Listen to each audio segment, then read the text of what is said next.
Hai semua, nama gue Bayu dan terima kasih karena telah memberikan gue kesempatan untuk menemani Jumat malam lo. Mulai dari banyaknya permintaan untuk ngerakit PC Kirihore, berikut adalah rakitan PC Kirihore dengan budget 3 jutaan kali ini. Setelah pesan-pesan, berikut ini. Salah intro, cowok.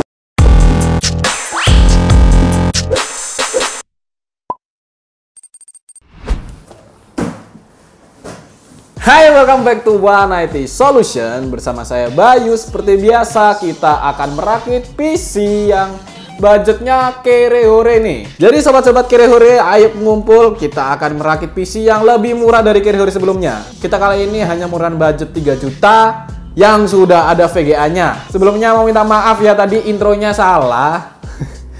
Mohon maaf. Gara-gara kebanyakan yang bilang, "Weh, mirip Ewing HD." Ada juga yang bilang, "Weh, Bayu Skak." Banyak konspirasi kon ini. Oke, jadi kita akan perkenalkan untuk komponen-komponen yang kita gunakan kali ini. Oke, jadi kali ini kita menggunakan Intel. Kalau sebelumnya kita pakai Ryzen, kita kali ini pakai Intel dari i5 2400 dengan 4 core dan 4 thread. Ini mungkin generasinya cukup lama ya. Ini kita pakai generasi 2. Nah, untuk motherboardnya kita pakai motherboard dari nih Isonic H61FHL nih. Kemudian kita juga ada RAM dari Kingston 8GB DDR3. Terus penyimpanannya kita pakai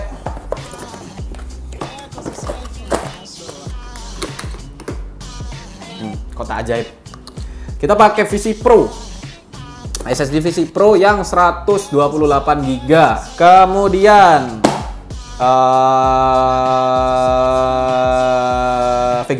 VGA-nya kita pakai MSI GT710. Nih, ada VGA-nya kan. Jadi di sini kita pakai GT710. Ini DDR3 2GB, kecil juga ukurannya. Yang pastinya sih ini udah lumayan lah ya kalau buat game-game e-sport. Cuman mungkin settingannya nggak di rata kanan. Jadi mungkin medium atau rata kiri kali. Ya nggak tahu, nanti kita akan coba mainin di game-game yang e-sport lah ya, Dota, mungkin juga Valorant kalau bisa ya Valorantnya.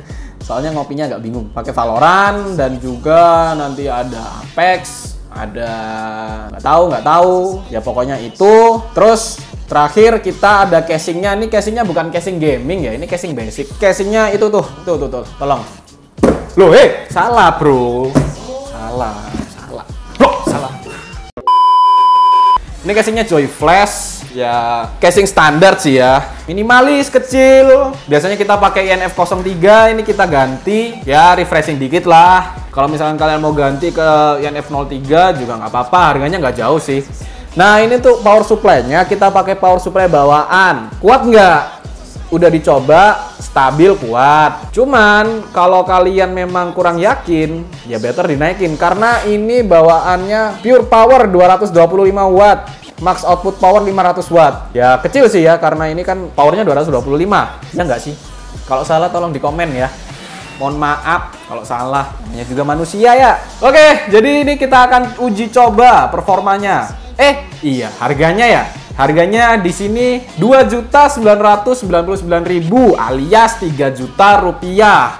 Kalau kalian berminat, kunjungi linknya ada di deskripsi di bawah ini. Gak usah kelamaan, gak usah banyak bacot, kita akan langsung coba. Kali ini kita nggak akan record, jadi kita akan recordnya dari kamera ini aja. In-game-nya nggak di-record.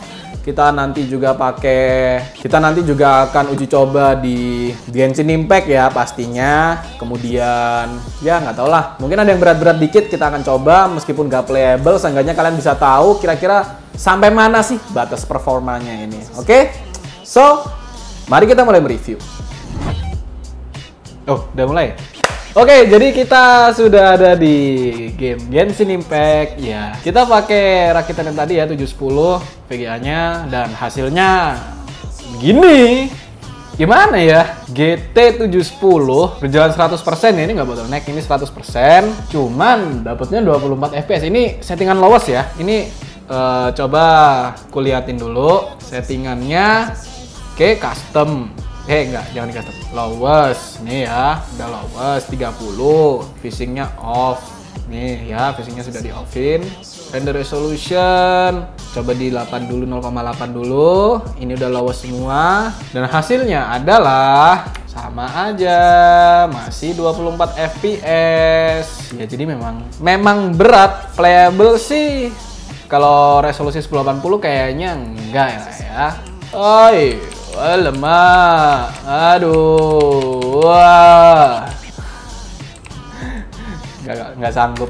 Tapi gini, coba kita turunin resolusinya sama apa nih? Render resolutionnya 0,6. Resolusinya pakai yang 720 window mode. Bisa ini 40 fps, 50 ini sampai 50 ya. Tapi gambarnya begini. Ini caranya kita giniin aja. Kita ganti display settingnya yang ada di desktop. Jadiin 720. Nah, keep seret lah. Jadi full kan? Nih. 51 fps. Ayo kita coba tarung. Oke, kita cobain 710 di settingan 720. Kira-kira kita bisa stabil nggak? Ini kita ada di 60 fps ya. FPS-nya rata sih di 60. Cuman jujur ya, kalau ngomong dengan kualitas seperti ini itu kayak aduh, agak-agak berat gitu, agak kurang nyaman. Tapi ini misalkan kalian nih memang nggak ada budget ya, ini masih worth it lah ya. Karena kita masih bisa di angka 60 fps daripada nggak main sama sekali. Pertimbangannya di situ. Oke. Skill 61. Lagi. Skill blur. Oh, 59 guys. Dia masih ada di angka 59 fps. Jadi kalau dibilang nggak playable sih enggak. Cuman kalau dibilang bagus gak gambarnya? Enggak. Ya nggak bagus. Jujur ya ini ya. 1, 2, nggak mati. Oh mati. Yeay. Hore, mati. Jadi seperti ini ya. Untuk performanya memang mungkin nggak sebagus itu. Tapi playable ya. Nih bukti nih playable. Cuman resolusinya begini ya.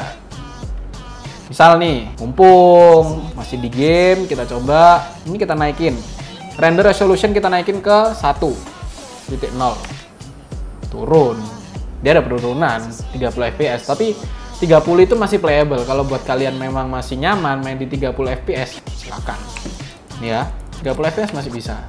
Gambarnya memang lebih mulus. Kalau kita turunin ke 0,8, dia ada di 40-an. Nah ini masih enak juga. Kalau misalnya kalian nggak suka gambar yang terlalu burik, ini masih bisa.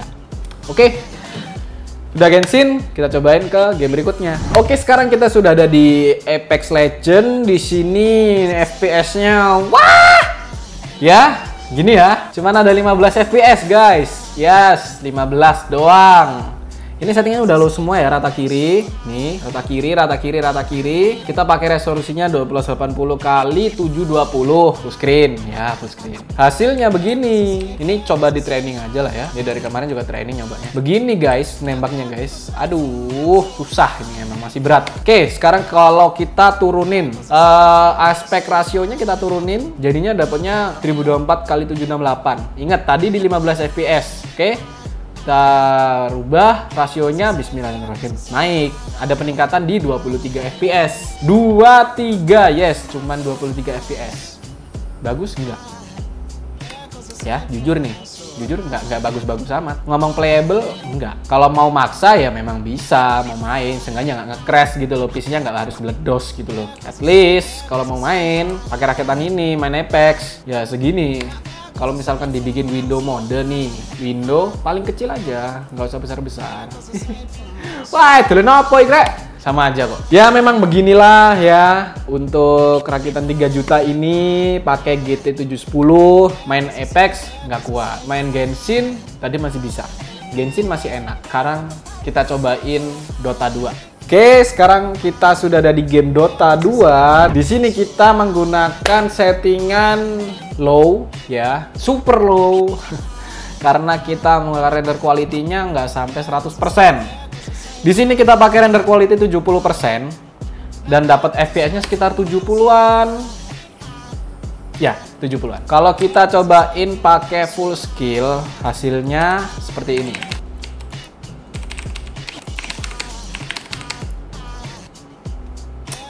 an, turunnya sampai 40-an FPS ya. Sekali lagi, salah pencet. Sekali lagi, 1, 2, 3, 4, 40 FPS. Pas. Turunnya nggak enak, turunnya di 40. Coba kita ganti lagi. Kita turunin ya, dari 70 ke 50%. Oke? 50%. Wih, 100. Cuy, 100 FPS. Nggak ngapa-ngapain sih tapi ya. Oke, 1, 2, 3. Tuh, 2, 3, 4. Seret. 60 FPS pas ya. Titik bawahnya 60 FPS pas. Sekali lagi. 1, 2. Lali, skillnya. Nah.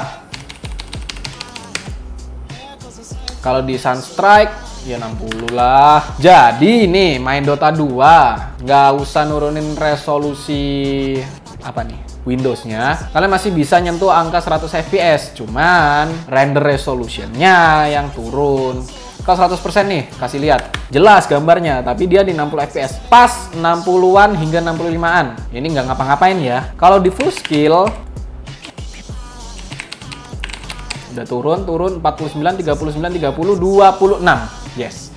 Turunnya sampai ke 26 FPS. Jadi kalau dibilang enak nggak sih ya mungkin tergantung ya. Mungkin tergantung situasi dan kondisi ketika war, misalkan 10 orang di Rosan mungkin ya bisa turun sampai 30-an. Cuman kalau kalian pengennya aman, turunin aja render resolution-nya di bawah 70%. 50% mungkin ya menurutku sih nggak apa-apa lah ya. Nggak terlalu mengganggu, cuman kalau nggak kebiasaan emang kurang enak. Tapi ngomong playable, ya masih playable. Aku sendiri prefer turunin render resolusi demi FPS yang lebih bagus. Oke, sekarang kita ada di game CSGO. Di sini kita pakai settingan paling low rata kiri. Ini very low, disable, bla bla bla. Pokoknya mati semua. Di sini ya mungkin agak nggak kelihatan ya. FPS-nya 49-48. Oh naik ke 50. Aku belum beli senjata loh. Ayam. Ini ada penurunan dikit di 30. Lupa aku nggak kelihatan mainnya dari samping. Hai. Wow, so far FPS-nya kalau buat main CS ya atau game-game FPS kurang gitu loh, kurang enak. Jadi yang kita lakukan adalah kita turunin resolusinya ke 720. Dari 40-an FPS kita naik ke 70-an FPS. Ini kita di resolusi 720 ya. Nah ini kalau dibuat main, sebenarnya kalau di resolusinya game ini ya mau naik turun nggak terlalu berasa gitu loh. Mungkin ada perbedaan memang kerasa dikit. Wih, iya pot easy. Cuman FPS-nya sendiri ya dia ada naik turun nih. Nih kayak gini nih ada di angka 40-an. Naik lagi ke 50, 60. Pas lagi tembak-tembakan tadi dia ada di angka 60-an FPS. Jadi kalau main CS nih, misalkan kalian mau ngejar 100 FPS nggak bisa. Di rakitan ini nggak bersahabat ya untuk 100 FPS. Lebih tepatnya nggak bisa sama sekali ya. Jadi kurang lebih seperti itu untuk performanya naik turun dari 50 ke 70 FPS. Mungkin kita ambil kisarannya di 60-an FPS. Jadi gini, ya ketika lagi nggak banyak cahaya nih dapat 100 FPS. Ketika keluar 60, bahkan sampai 80. Ini masih agak ngedim nih layarnya. Ketika kita kena cahaya turun ke 50-an FPS. Jadi memang lokasi sedikit menentukan. Nggak bohong ya, memang sedikit menentukan karena efek-efek dari environment itu sendiri. Cuman kalau misalkan kalian mau main masih bisa tuh. Masih playable lah. Meskipun kalian nggak bisa dapet di angka 100 FPS. Itu aja sih kekurangannya di sini ya. Oke, jadi seperti itu untuk game CSGO. Oke, jadi kesimpulannya untuk rakitan ini ya. Gimana ya? Kayak mungkin memang beberapa game ada yang benar-benar berat, benar-benar hampir nggak bisa dimainin mungkin, nggak playable banget. Tapi di beberapa game memang masih bisa, hanya saja untuk settingannya memang harus agak kecil. Dalam artian resolusinya turun ke 720, kemudian render quality-nya kamu turunin ke 50% atau 70%. Tadi seperti di Dota, dia harus diturunin, render quality-nya bisa dapat nembus 100 FPS, meskipun itu nggak stabilnya. Drop-nya di 60 FPS. Kemudian tadi di Apex Legends nggak playable banget, ada di angka 20-an FPS. Kemudian CS masih playable playable, cuman buat teman-teman yang kebiasaan di 144Hz kemudian 100-an FPS itu bisa dibilang kurang nyaman sih untuk mainnya ya. Kemudian Genshin, nah ini di Genshin menariknya dia sanggup meskipun ada sedikit kendalanya, yaitu resolusinya harus kecil. Sedangkan di resolusi kecil di Genshin Impact dia nggak bisa di full screen, jadi kalian harus di window mode. Solusinya kalian juga kecilin desktop kalian ke resolusi 720, jadinya kerasa kayak full screen. Jadi seperti itu sih. Ini sorry banget nggak bisa ngetes Valorant karena gamenya korup ya di sini. Mungkin next akan dipersiapkan lagi. Sorry banget Valorant nggak bisa dicobain, cuman prediksiku di Valorant dia masih bisa nyentuh mungkin hampir 100 FPS, cuman itu tadi resolusinya dikecilin karena mengingat Valorant itu environmentnya nggak seberat CS, dimana CS itu bener-bener detail, bahkan butiran pasir itu kayak kelihatan gitu loh, cahaya drop shadow-nya tuh kerasa banget. Di Valorant ya memang bagus grafiknya, cuman dia mungkin masih di bawahnya CS untuk tingkat apa ya, kompleks dari environment-nya itu sendiri. Jadi kemungkinan Valorant masih playable, dan untuk game AAA benar-benar nggak direkomendasikan. Ini juga kita nggak berani cobain Cyberpunk ini, takutnya meledos ya. Daripada ini meledos ya di sebelah mukaku, jadi udah nggak usah dicoba. Oke. Sedikit saran, kalau kalian mau pakai rakitan ini mungkin akan lebih baik nih kalian tabung sedikit lagi untuk ganti ke prosesor atau VGA-nya, karena di sini kita pakai generasi kedua ya, 2400 i5. Kemudian untuk VGA-nya kita pakai GT 710. Ngomongin buat main game memang bisa, tapi ada batasannya. Terus kita juga pakai PSU bawaan. Di sini memang nggak rekomen. Ini agak cukup waspada, cuman ini aman sih ya, masih bisa stabil, nggak ada mati, nggak ada konslet.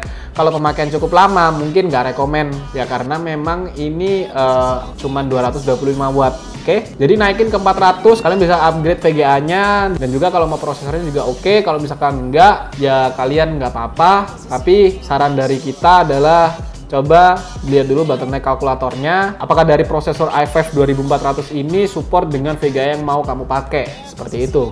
Oke, terima kasih buat kalian yang sudah menonton video ini hingga akhir. Jangan lupa untuk klik tombol subscribe,